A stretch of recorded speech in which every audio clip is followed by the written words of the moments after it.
Sahabat konsumen dimanapun berada, salam cerdas di era digital ini. Pembelaan debitur yang dituduh lalai. Anda dituduh ingkar janji atau prestasi, ternyata Anda bisa untuk membela diri. Sebut saja namanya Doni.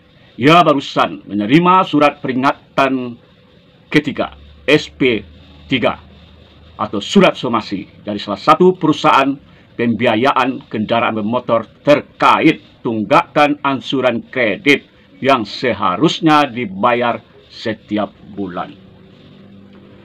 Isi surat tersebut berbunyi, disebabkan oleh tidak adanya penyelesaian yang konkret dan juga kami telah memberikan surat peringatan 1, peringatan 2, dan 3, saudara kami anggap telah ingkar janji atau prestasi sebagaimana dikatakan pasal 1238 Kitab Undang-Undang Hukum Perdata yang berbunyi, si berutang adalah lalai bila ia dengan surat perintah atau dugaan sebuah akta sejenis dinyatakan lalai atau demi perikatannya sendiri menetapkan bahwa si berutang akan harus dianggap lalai dan lewatnya waktu yang ditentukan. Artinya, jika seorang konsumen sudah diperingatkan dengan tegas agar menyelesaikan kewajibannya dan tetap tidak berprestasi, maka perusahaan pembiayaan sebagaimana dimaksud bisa menetapkan konsumen lalai atau alpa dan dapat diperlakukan sanksi-sanksi termasuk penuntutan ganti rugi kepada konsumen. Sahabat, kali ini saya akan memberikan tips dan solusi agar terhindar dari tuduhan tersebut. Tonton video ini sampai selesai, jangan di skip agar Anda tidak gagal paham.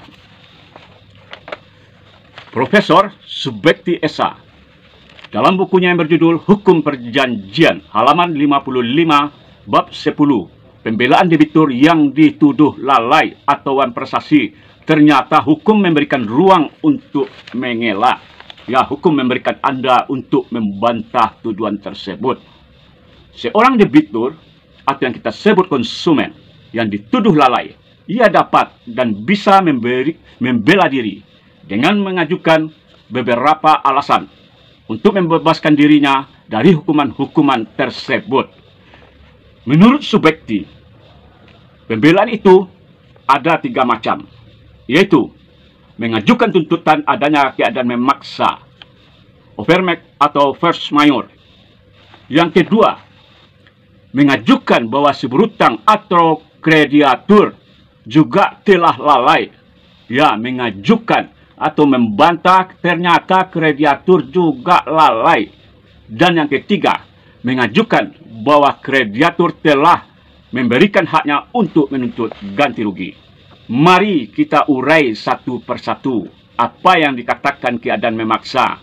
Overmax atau force majeure adalah dengan tidak terlaksananya perjanjian yang telah disepakati disebabkan oleh keadaan yang sama sekali tidak dapat diduga. Ya, kejadian yang tidak dapat diduga oleh siapapun, di mana krediatur atau konsumen tidak melaksanakan perjanjian bukanlah karena kelalaiannya sehingga debitur tidak bisa dipersalahkan. Konsumen tidak bisa dipersalahkan, tidak alfa dari kewajiban. Hal ini semata-mata karena keadaan memaksa, force majeure. Saya contohkan, akibat mewabahnya pandemi COVID-19 di tanah air menyebabkan debitur mayoritas gagal bayar. Ya, pada saat itu tahun 1999 sampai 2020 konsumen boleh dikatakan gagal bayar dan pemerintah mengeluarkan kebijaksanaan peraturan-peraturan terhadap hal ini melalui peraturan otoritas jasa keuangan. Ya, dan tidak bisa dikatakan lalai atau prestasi karena keadaan memaksa yang di luar dugaan siapapun. Lebih tegas, Subekti mengatakan dalam Kitab Undang-Undang Perdata, soal memaksa itu diatur pada pasal 1244 dan pasal 1245 Kitab Undang-Undang Hukum Perdata. Dasar pikiran pembuat undang-undang. Apa dasar pikiran pembuat undang-undang? keadaan memaksa adalah suatu alasan untuk dibebaskan dari kewajiban membayar ganti rugi. Kita lihat dan praktikan pasal 1244 Kitab Undang-Undang Hukum Perdata. Jika ada alasan untuk itu, si berutang harus dihukum mengganti biaya rugi dan bunga. Bila ia tidak membuktikan bahwa hal tidak dilaksanakan atau tidak pada waktu yang tepat dilaksanakannya, perjanjian itu disebabkan karena suatu hal yang tak terduga pun tak dapat dipertanggungjawabkan padanya. Kesemuanya itu jika etikat buruk tidak ada pada pihaknya. Ya, keadaan yang memaksa force majeure tentu tidak ada etikat tidak baik bagi debitur atau konsumen. Sementara pada pasal 1245 Kitab Undang-Undang Hukum Perdata lebih tegas lagi. Tidaklah biaya, rugi, dan bunga harus digantinya apabila kerana keadaan memaksa atau kerana suatu kejadian yang tak disengaja. Si berhutang berhalangan memberikan atau berbuat sesuatu yang diwajibkan atau kerana hal-hal yang sama telah melakukan perbuatan yang terlarang. Ya, perbuatan yang diwajibkan atau kerana hal-hal yang sama telah melakukan perbuatan terlarang. Sahabat konsumen, jelas dan terang, andai kata Anda dituduh lalai atau uang prestasi, Anda bisa membela diri jika kelalaian tersebut disebabkan keadaan memaksa selain pandemi COVID-19 adalah bencana alam atau disebabkan karena hal-hal yang tak terduga, rumah Anda misalnya terbakar dan lain-lain, atau Anda ditabrak mobil, dan itu Anda tidak bisa dikatakan lalai. Karena kecelakaan Anda tidak bisa untuk mencari nafkah atau mencari ansuran kredit tersebut. Jadi kecelakaan bukan disengaja. Tidak ada orang berkeinginan untuk kecelakaan. Keadaan memaksa tersebut artinya bisa diterima pelaku usaha atau diterima majelis hakim bila sengketa ini telah bergulir di pengadilan, di mana debitur harus bisa membuktikan tentang terjadinya hal yang tak dapat diduga tersebut. Jadi Anda sebagai konsumen harus bisa membuktikannya. Sebagaimana dikatakan pasal 1244 Kitab Undang-Undang Hukum Perdata tersebut, debitur tidak akan dihukum untuk membayar ganti rugi apabila ia membuktikan. Sahabat konsumen, alasan kedua, apabila debitur dituduhkan lalai, Anda harus mencari alasan-alasan yang sesuai dengan fakta hukum seperti kreditur sendiri juga lalai dan tidak menepati janjinya.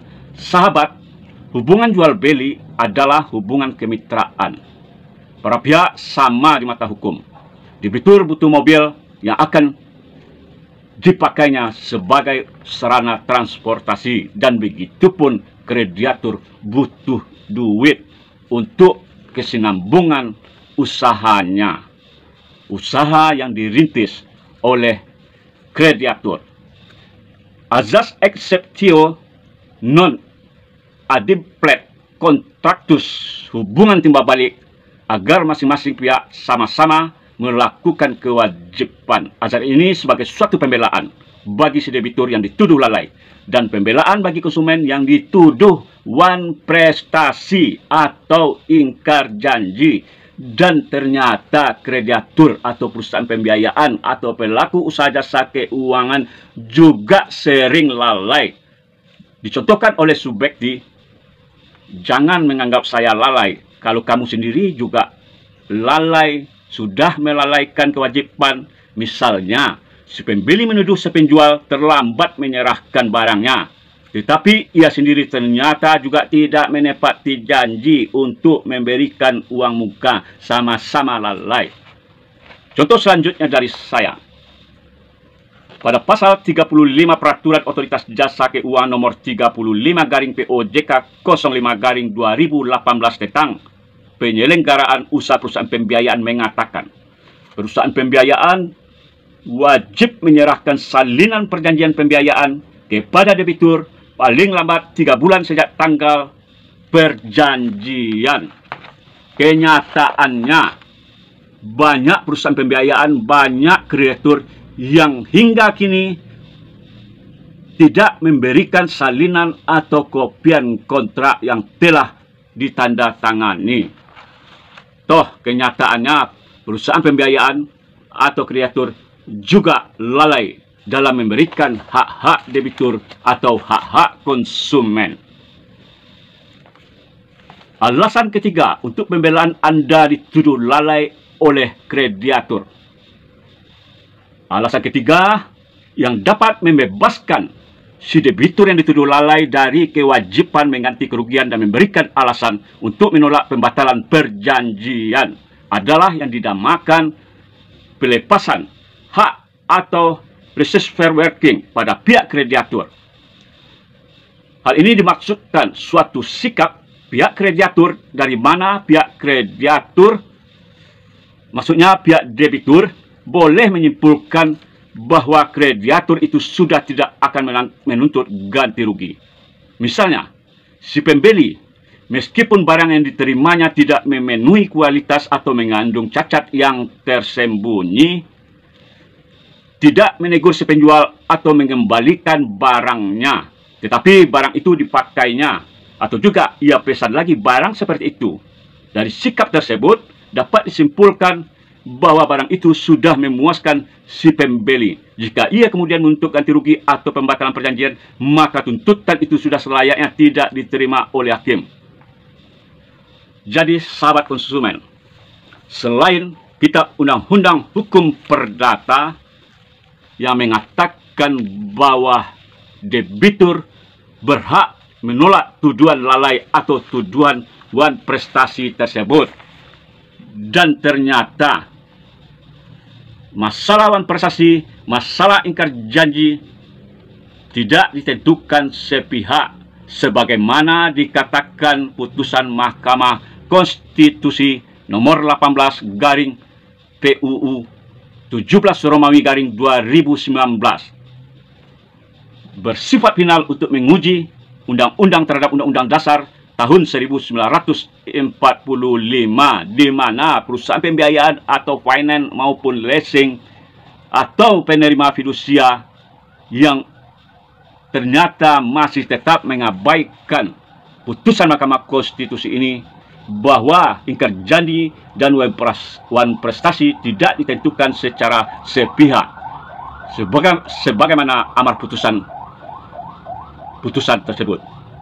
Pasal 15 ayat 2 Undang-Undang nomor 42 tahun 1999 tentang jaminan fidusia bertentangan dengan Undang-Undang Dasar Negara Republik Indonesia tahun 1945 dan tidak mempunyai kekuatan hukum mengikat sepanjang tidak dimaknai terhadap jaminan fidusia yang tidak ada kesepakatan tentang cedera janji atau wan prestasi, dan debitur atau konsumen keberatan menyerahkan secara sukarela objek yang menjadi jaminan fidusia, maka segala mekanisme dan prosedur hukum dalam pelaksanaan eksekusi sertifikat jaminan fidusia harus dilakukan dan berlaku sama dengan pelaksanaan eksekusi putusan pengadilan yang telah berkekuatan hukum tetap.